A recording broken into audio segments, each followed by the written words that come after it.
Hi everyone, welcome, bienvenidos mi gente. Today we're going to be talking about common misconception about Medicaid LTSS.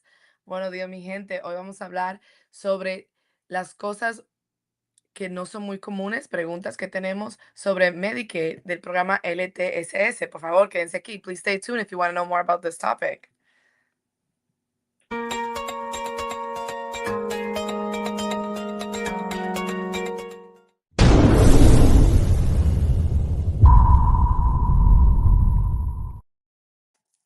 Hi everyone, welcome. Thank you so much for staying tuned and bearing with me today.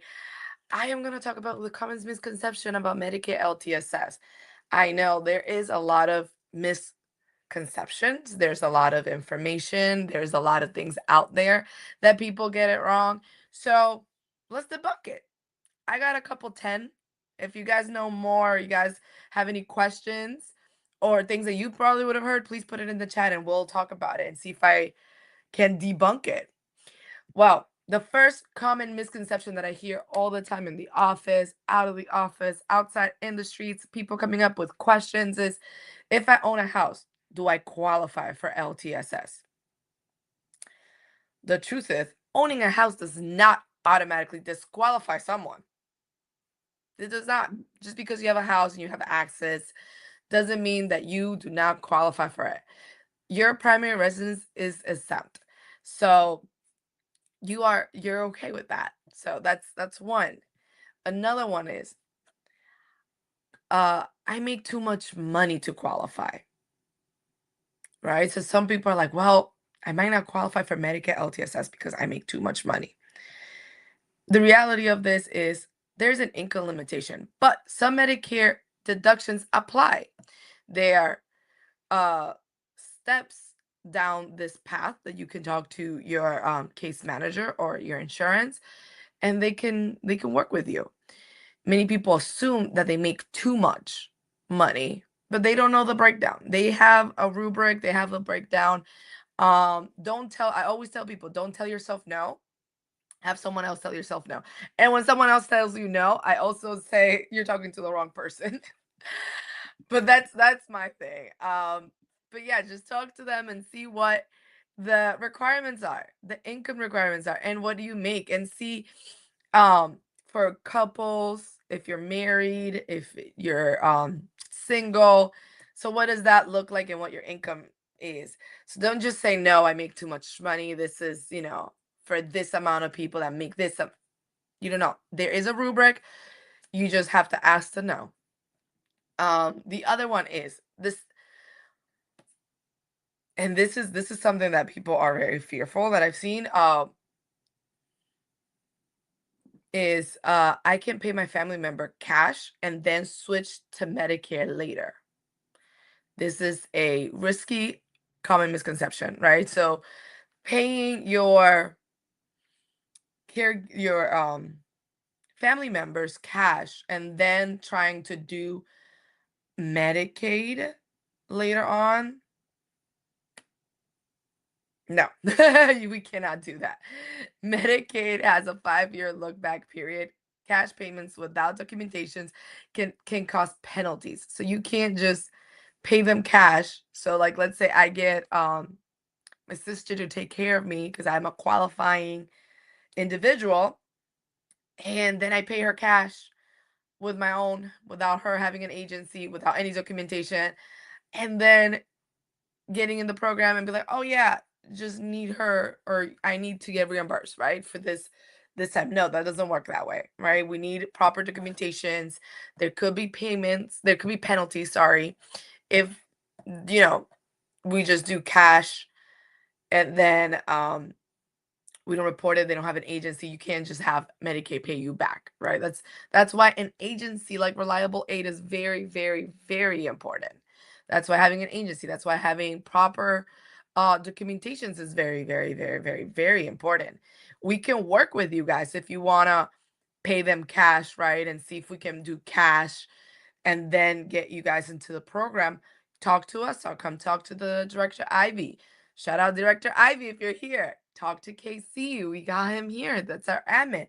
Come talk to us and we'll see what it would look like in case you want to start and you don't have Medicaid yet. And how does that look like and how can we make it happen, right? And what will be the steps? But I would never suggest you guys to pay them cash and then later on applying and then getting approved and then thinking that they will pay you back. Like, oh yeah, I'm gonna pay you back, Adri, for the 6 months that your little sister took care of you. That doesn't work like that. It's very, very important to be connected with a reputable agency, which is what we are here doing at Reliable Aid. So please come talk to us. Our phone numbers are in there, 302-689-3240. Again, 302-689-3240. Okay, so another common misconception, and I know, we've said it so many times. This process is easy. Once you're in it, you're in it. But one question that we always get is being a paid caregiver easy money? Yes and no. I do want to say it is easy money if you're already doing what you're doing and what you're supposed to do. But the truth is that there's documentation that we need to accumulate. You need to be part of an agency. You need to follow a care plan, complete training, report any incidents, and follow HIPAA. So, and there's a job description. So, just like every other job, there's requirements. However, it is easy in the sense that if you're already taking care of your family members, right? All you have to do extra is the training, finding the agency, the credible agency, like Reliable Aid, and just doing their training and following their organization protocols, right? So, other than that, you're just keep doing what you've been doing, but getting paid for it. That's what I mean. It's easy. You're just doing what you've been doing, just getting paid for doing what you have been doing. But there's documentation purposes. We gotta clock in, we gotta clock out, and there's a care plan. What is a care plan? A care plan is super simple. A care plan is what the client, meaning your family member or your friend, is saying that they need you for. So, hey, I need my little sister for waking me up for bed, reminding me about my meds, and helping to go to the bathroom. Super simple. If my sister already does that, whether she lives with me, whether she lives somewhere else and she commutes to my house and helps me does that, it's pretty simple. She has to do is a couple extra steps, which is just getting connected with a credible agency like Reliable Aid or and doing the training and following the protocols of Reliable Aid. So that's basically what we're doing there. Now, another common misconception that I have, can work hours be unlimited? Whoa. Whoa, whoa, whoa. That is a very, very, very good one. Can you just like, let's say my sister lives with me. Can it be 24 hours? Can I get paid, for 24 hours worth of work? I want to say that nope, you do not. I wish we could, right? We all wish that, oh, because I live with them, can I do 24 hours, worth of work? I wish, but we cannot. Everything goes through your case manager and it has to be pre-approved. So there are hours based on assignments. So your case manager will be giving you guys will give the client the amount of hours that they need based on the need that they say that the client needs, right? And this is done through an assessment. They do an assessment, they see what the client's hours realistically look like, and they give you those hours and you use those are the hours that you use to work with for the client. Now, I do want to say this. Here at Reliable Aid, we help you maximize time. And on top of that, look and talk to you and advocate for you if you need more time. So if the client only got approved for 3 hours, but realistically need 5 or 8 hours worth of care, this is something that we are good at. We are good at helping you advocate and advocating for you. So you don't have to do that. You don't have to just stick to the 3 hours and then miss all of these because maybe the case manager didn't do the assessment well. Maybe she was tired that day. Maybe she just put whatever. Maybe she underestimated your needs. And heck, that happens so many times in the healthcare system where the doctor underestimates your symptoms and you have to explain and be an advocate for yourself and have to explain like, no, I actually need this much. I actually need this. I Crazy story. I have a family member that is a nurse and she was going through something, right? And she was telling her primary care doctor, hey, this is what I need. I'm a nurse. I know what I'm doing, right? Like, this is what I need. I just need you to go and give me this referral and give me this. And then the doctor's like, no, you don't need it. You don't need it. Well, her symptoms got worse. She had to be hospitalized, right? That is advocate. I kept telling her, hey, girl, like, we need to talk, go to another doctor. If that doctor says no, go to another doctor. If and go get yourself something better, get yourself a treatment. She didn't do it. She went with the doctors, even though she fought the doctor, even though she is a nurse for over 5 years, still got missed. So if someone like her can get misread and misunderstood and misdiagnosed, guess you best believe that that happens all too often in the healthcare system. And we don't want that to happen to you. So please come talk to us. We can get that going. Now, another misconception, texting medical information is fine. Well, another thing that I have here as in Reliable Aid, I'm also the compliance officer here. Not just a pretty face, and I just don't talk Spanish.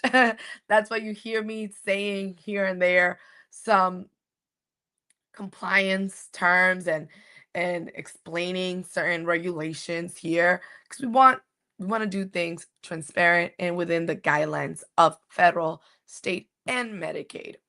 So, yeah, texting medical information is not fine. That's the bottom line. It is not okay. So if you come on board, not just with us, with anybody that is a credible organization, they will not have you text information. There's something called PHI, personal health information, that must be protected at all times. Even though that's your cousin, even though that's your sister, your mom, and you're like, yeah, I could just talk about Atri Espiritu Santos.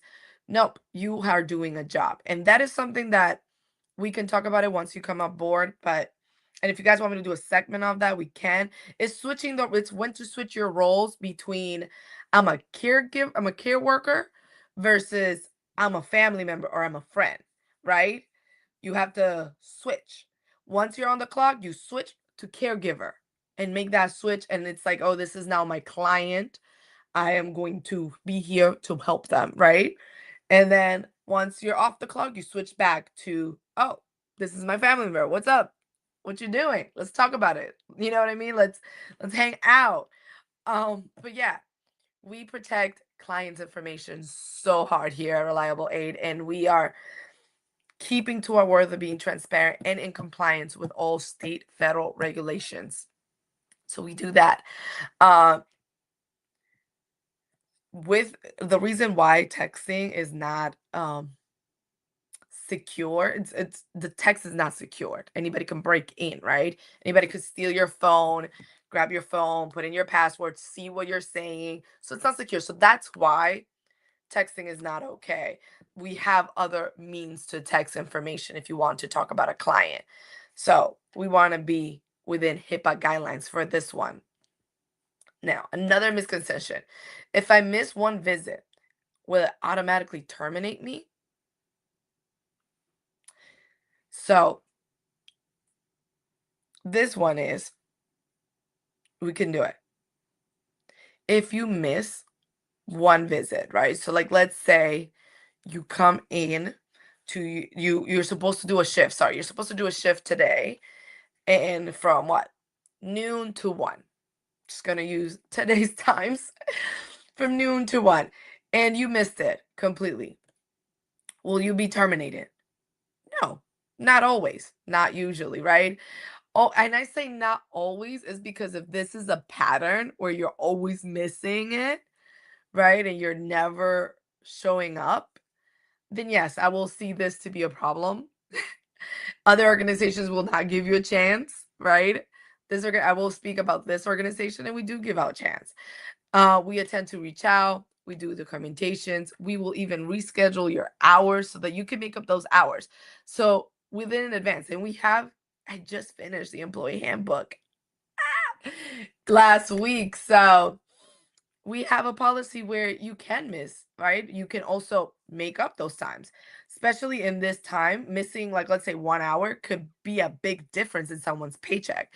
So we don't want you to walk around missing that 1 hour of work. So if you've missed it, we can always make it up, right? We can always make it up.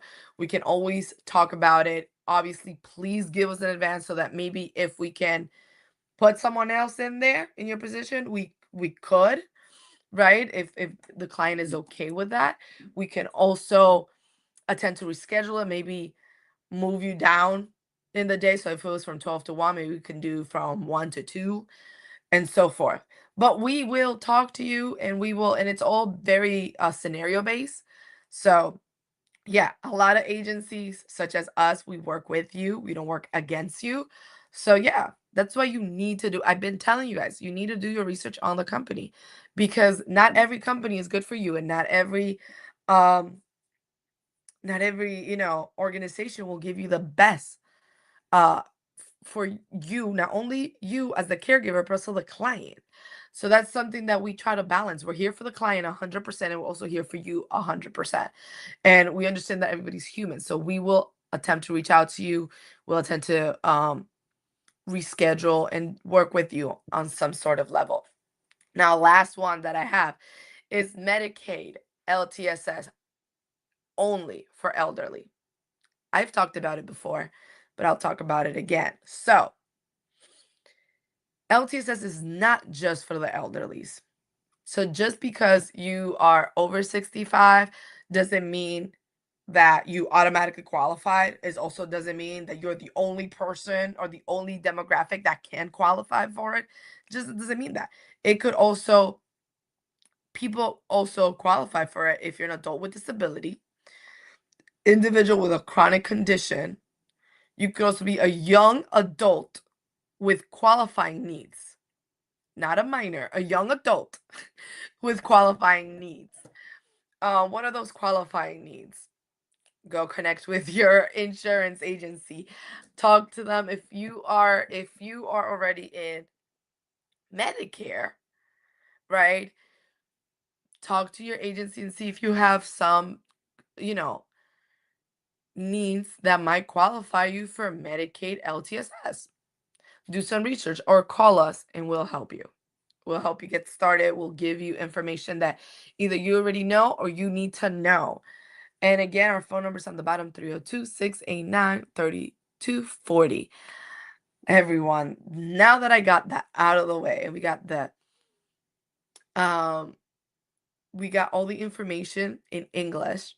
I do apologize, my English speakers. I will translate in Spanish because I do have a following and I want the same information to be shared across in English and in Spanish for all my Spanish speakers because we need it out there. Buenos días, mi gente, buenas tardes. Bienvenido y gracias por mantenerse en contacto con nosotros otra vez. Espero que me entiendan hoy, pero el tema de hoy es súper fácil. ¿Cuáles son conceptos errónicos sobre el programa Medicaid de LTSS? Súper fácil. Les voy a dar como unos 9 conceptos que me han presentado algunas veces para aclarar todas esas concepciones errónicas.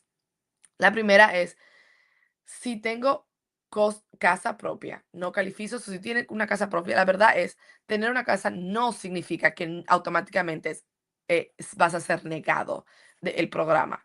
So, tener dinero y tener una casa no significa. Todo varía en, en la calificación del Medicaid. So, por favor, contacten a su agencia de seguro para ver qué pueden calificar por si necesitan.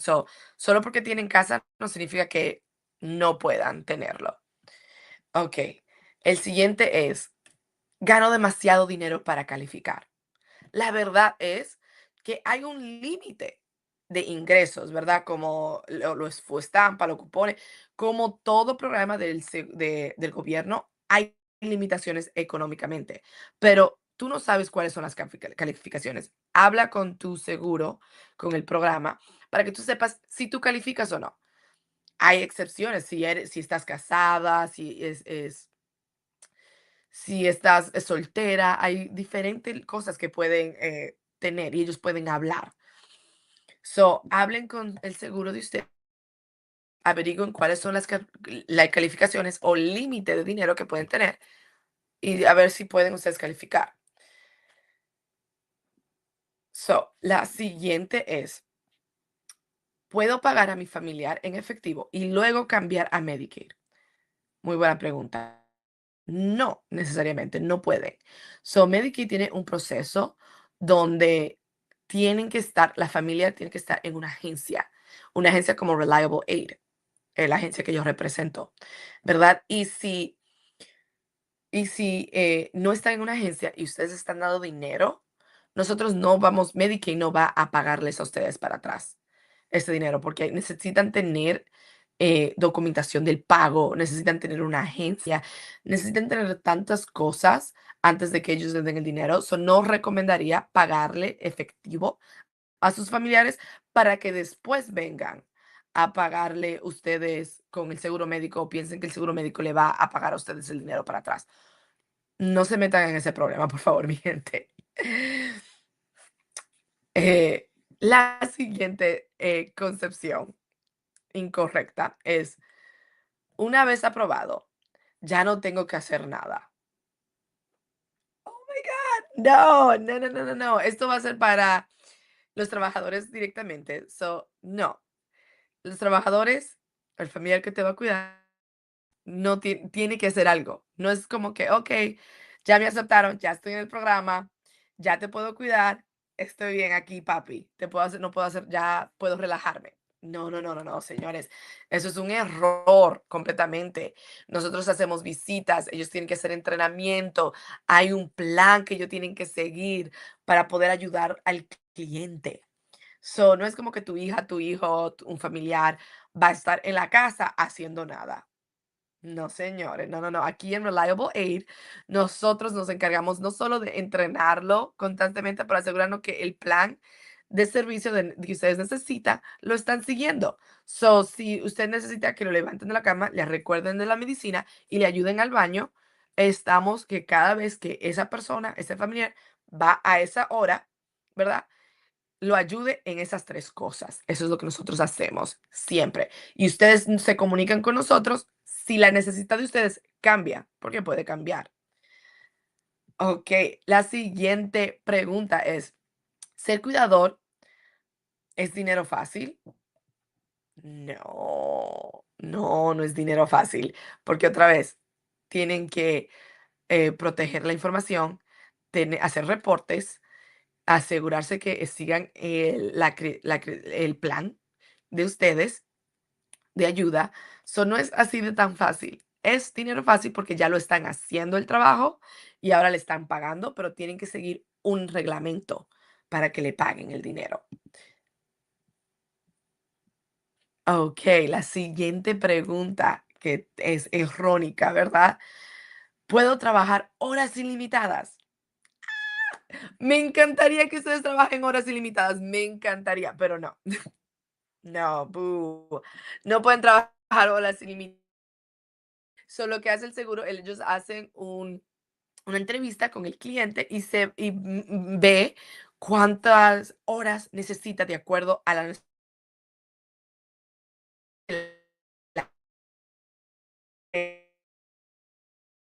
que trabajar. Yo sé, si son 3 horas, ustedes ponen, dicen, ok, yo puedo trabajar de las 10 hasta las 11 o de las 12 hasta las 4, ¿verdad? Ahora, nosotros hacemos aquí en Reliable Aid, nos abocamos por ustedes. Si el trabajador de usted puso que ustedes necesitan 3 horas, pero en realidad necesitan 5 horas. Aquí en Reliable Aid, nosotros necesitan esas 5 horas que necesitan, porque si la necesitan,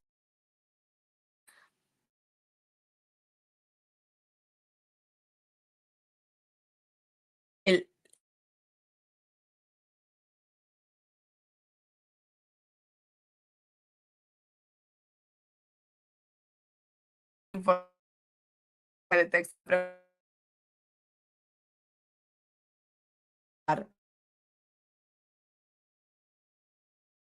es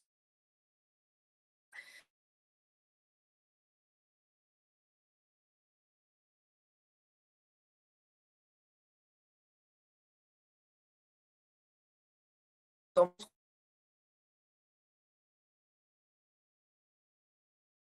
y se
Hola, okay. No sé qué pasó. I got kicked out, guys. I'm so sorry. I don't know what happened. And it was in the middle of me talking in Spanish. Mi gente, no, no puedo creer. Me caí, pero volví otra vez. Espero que me estén mirando. ¿En qué se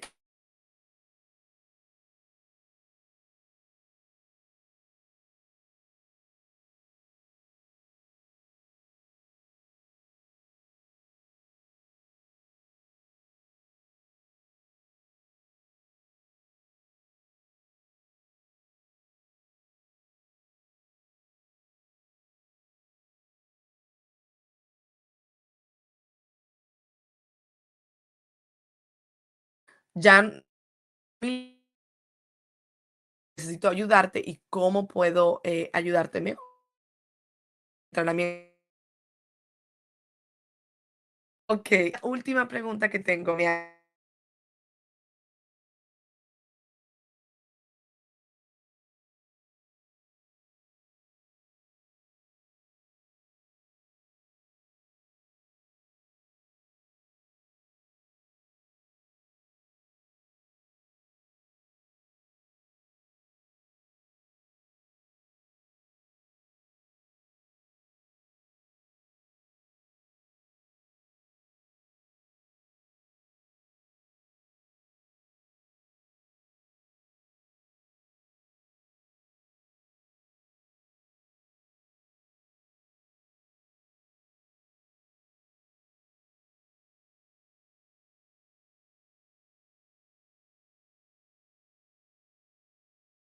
Para,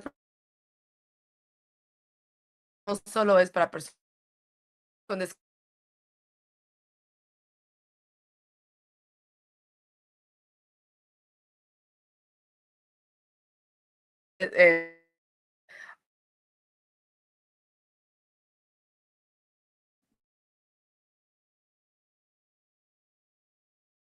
eh, so, hueva. Oh, estoy acá, por fin, me veo.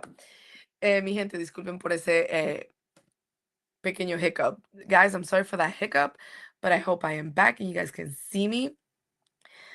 Let me switch over to English. I was telling my Spanish family members here that just like you guys know, LTSS is not just for elderly. I'm gonna just do a little quick recap and I'm gonna hop off because the internet right now is lagging. But we talked about 9 common misconception. I missed the last one. So we talk about 9 common misconception about Medicaid. One being, do I no longer qualify if I own a house? Do I make too much money? Um, can I pay my family members cash and then have Medicaid pay me back? Uh, can I pay my caregiver? Is being a caregiver easy money? Can they do unlimited hours? Can they text medical information? Is that okay? If I miss a day, is that okay? And then the last one is elderly people. Is it only for elderly people? I hope I answer all those misconceptions for you guys. And if you guys have any more, if you heard anything through the grapevines, please feel free to comment below, like, share, and subscribe as well. And then let us know what the common misconception is so we can debunk it. Or maybe we can think about it as facts if it's true, if you've heard something and it's true. Mi gente, si ustedes escucharon algo que es una misconcepción sobre el programa Medicaid de LTSS, por favor pónganlo en los comentarios para ver si ustedes entonces lo podemos hablar en el siguiente sectamen y podemos ver si es correcto o solo es falso. So I would love to continue to debunk common misconceptions. If you guys have any other, please let us know. And with that, guys, I will take a leave. Please comment, like, share, and subscribe. And if you see this on live, say hashtag MBevo or hashtag live. If it's on the rebroadcast, say hashtag rebroadcast. Please, love you guys, love hearing from you guys, and love getting all that great feedback that we got. So keep that up. I'll see you in the next segment. Bye.